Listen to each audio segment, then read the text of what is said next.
Your timeless bond with the outdoors should not be replaced with the whims of regulators thousands and thousands of miles away. They don't know your land, and truly, they don't care for your land like you do.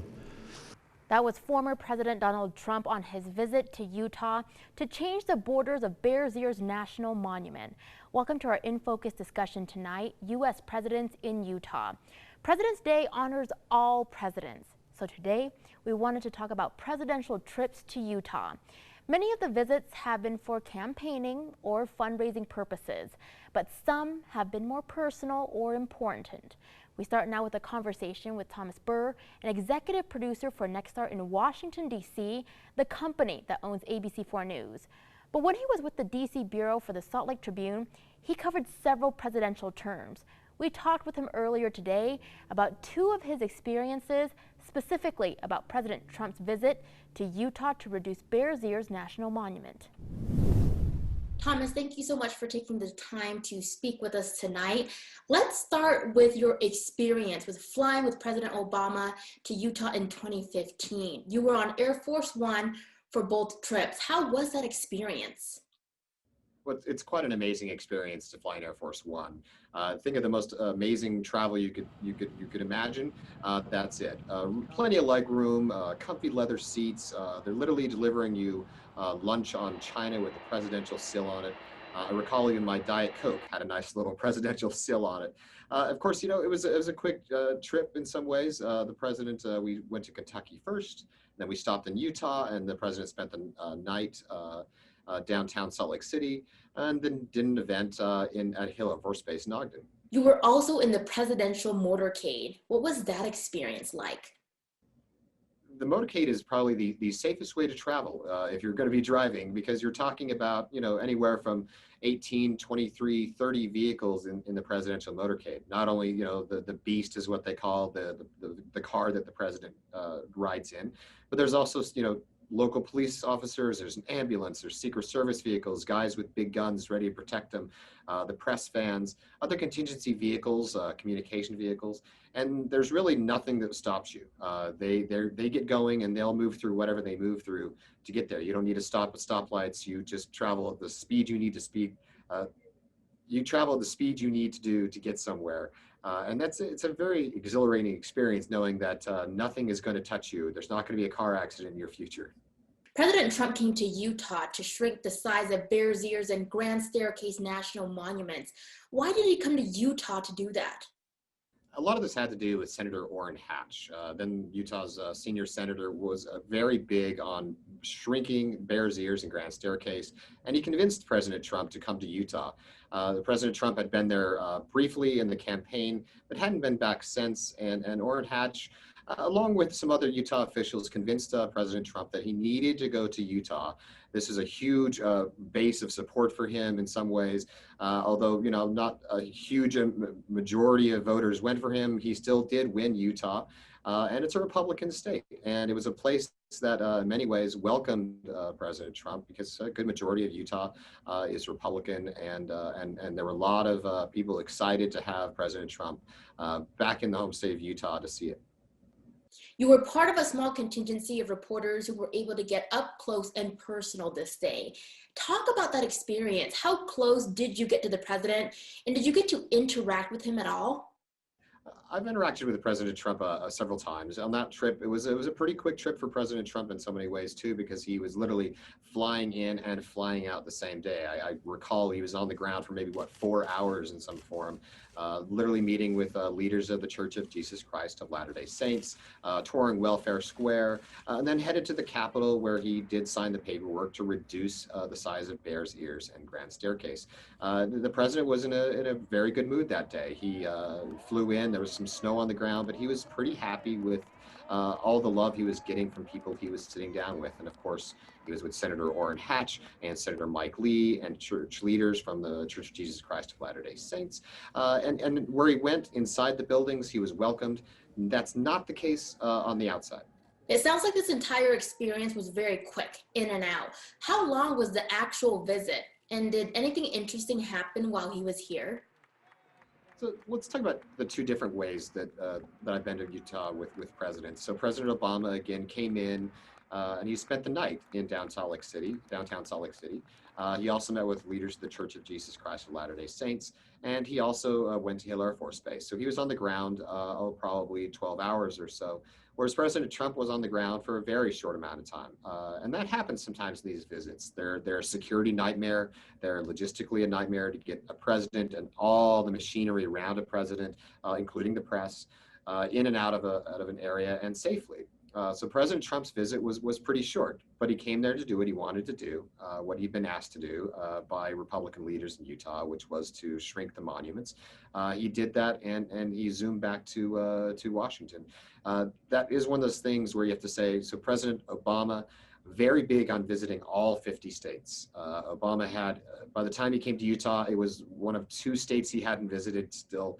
South Dakota being the other one, but Obama wanted to check that Utah office list, and so he came there for a policy speech about solar panels and getting veterans to work building solar panels.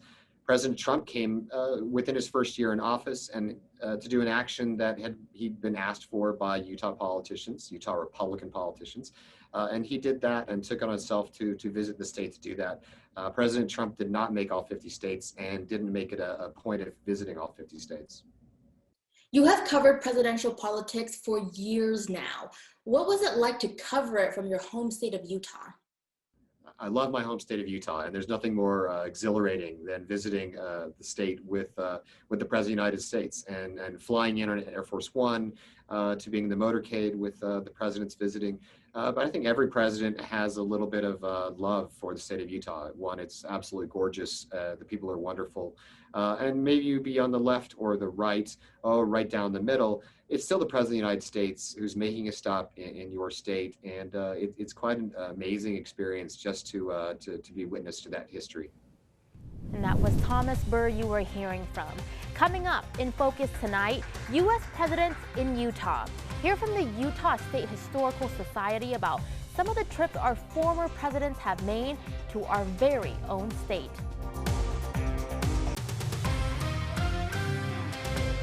The spirit that came here 124 years ago, that kind of spirit has built the greatest country on the earth. That was former U.S. President Richard Nixon when he visited Utah for Pioneer Days back in 1970. His vice president and soon-to-be President Ford actually has an interesting tie to Utah. Thanks for staying with us for our second In Focus discussion tonight on U.S. presidents in Utah. Several presidents have had children go to college, and where Gerald Ford became vice president, his 2 sons Jack and Steve were actually students at Utah State University.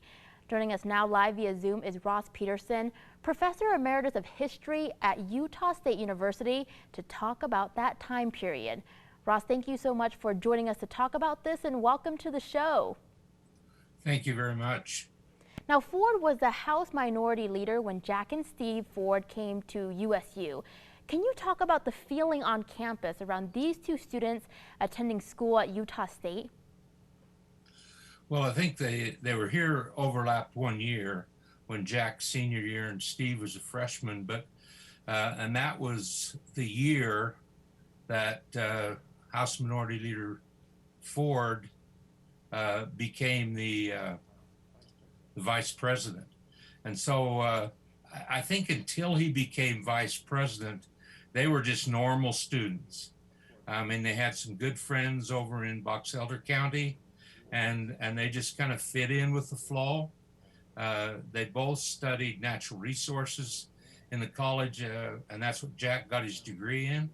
And so I think while he was minority leader, they were just students. And then once he became vice president and the Secret Service landed, then it became a different world for him. I'm sure that normalcy was nice while it lasted. Now, when Ford would come to visit his sons on campus, what were those visits like? Well, I think for the most part, what they chose to do in cooperation with their sons is they'd met a fellow by the name of Jim and Gloria Brown, that lived over in Tremont, and he was a lobbyist for Thykol, but they had met earlier when Ford had come down to Ogden for a fundraiser for Representative Lawrence Burton. And then they became really good friends with the Browns, and they'd always stay over there. And then they'd either meet the boys for dinner here or have the boys drive over there. They just didn't want to disrupt too much, their college scene and their college life. And they pretty much just kept it that way. Very, very quiet, very private, but really thrilled that the boys were here, and the Browns were kind of surrogate parents for them, just 30 miles away. Now let's turn to 1973. Ford was appointed to be vice president. What changed in Logan for Jack?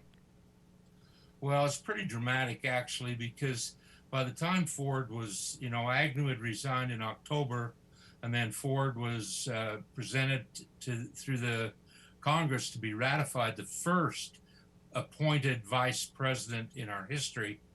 And so it was December, I think, before he took the oath. But when they came back from their Christmas break, they now had a contingency of Secret Service men that were with them at all times, went to class with them, kind of kept them independent from local people if they needed to be. I think they got along well. The Secret Service detail were primarily younger men. When Jack Ford decided to grow a beard, most of the Secret Service guys went to beard. They went to class with him.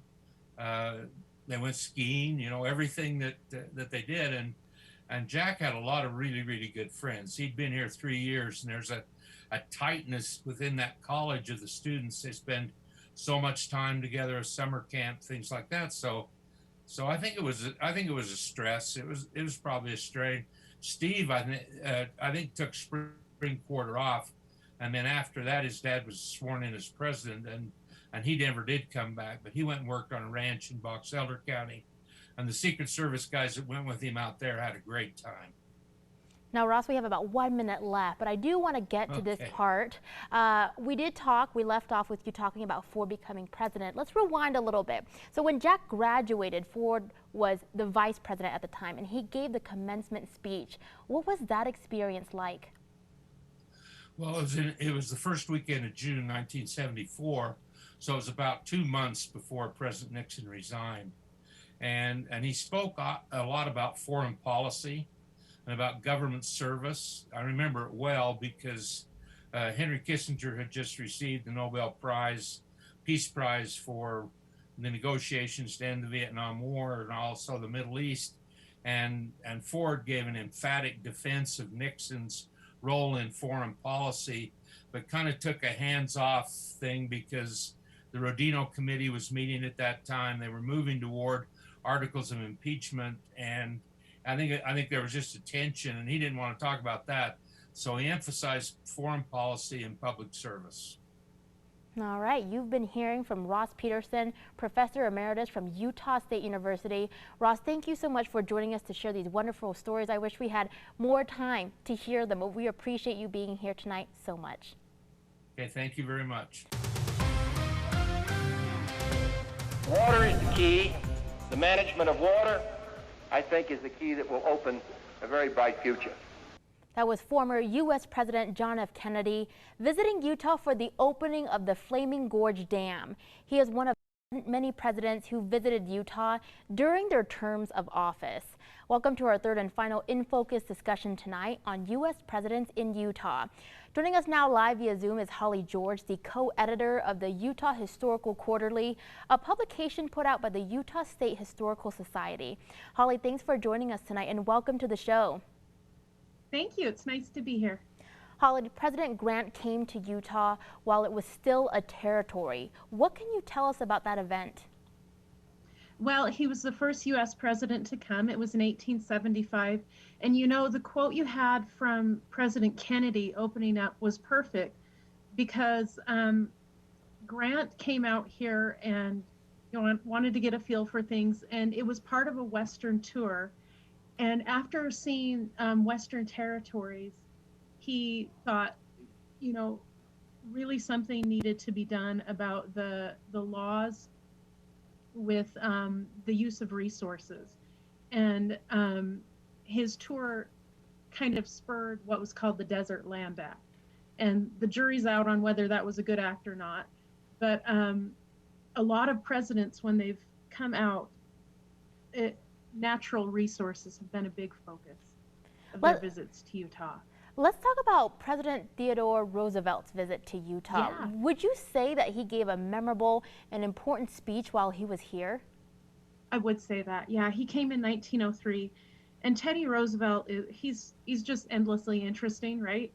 And the time when he came out here, he came out several times, but in 1903, May 1903, there was a big controversy about Reed Smoot becoming a senator, so that was one thing.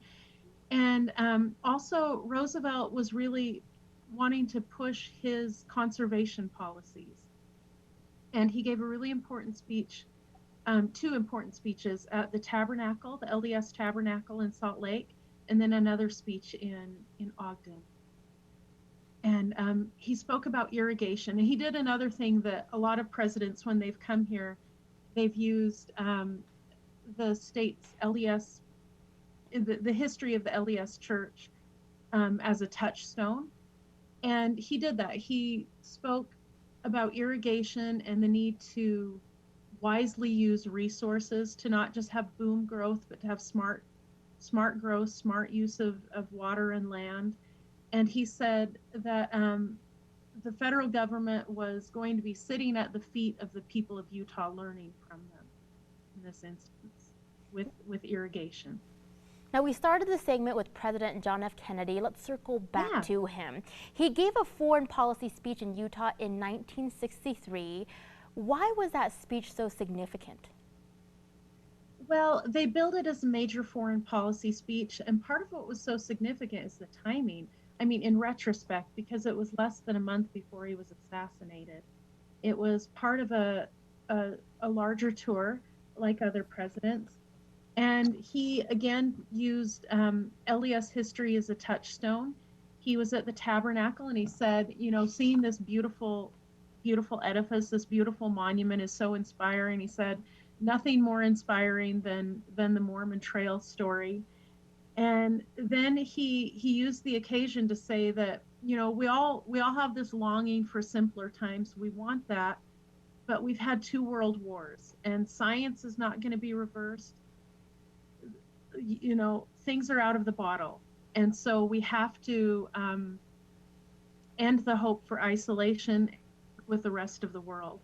And he ended his speech calling on the words of Brigham Young that we need to be pioneers going to a land of peace. So you see a lot of that with these speeches, that they call on touchstones of LDS culture and thought. And going off of that, we have about 30 seconds left. Let's talk about President Jimmy Carter. He gave a speech on family. And what was so important, in your opinion, about that speech? Oh, you know, it was different than the other speeches I studied for this segment, because it was, and this makes sense coming from Jimmy Carter, who's such a religious person. It was at the culmination of a family week in 1978, and he really called on religion, his own upbringing, his own family, to talk about the importance of the family. He used this beautiful Yiddish proverb that God gave burdens and also shoulders. And so the family was the shoulders to cry on and to bear burdens for each other. And then he also said, you know, when the family isn't stable, then maybe the government can step in. And then he got some policy into the speech. But it's quite a touching speech, actually. All right, you've been hearing from Holly George, co-editor of the Utah Historical Quarterly. Holly, thank you so much for joining us tonight and sharing all these incredible stories about our past U.S. presidents.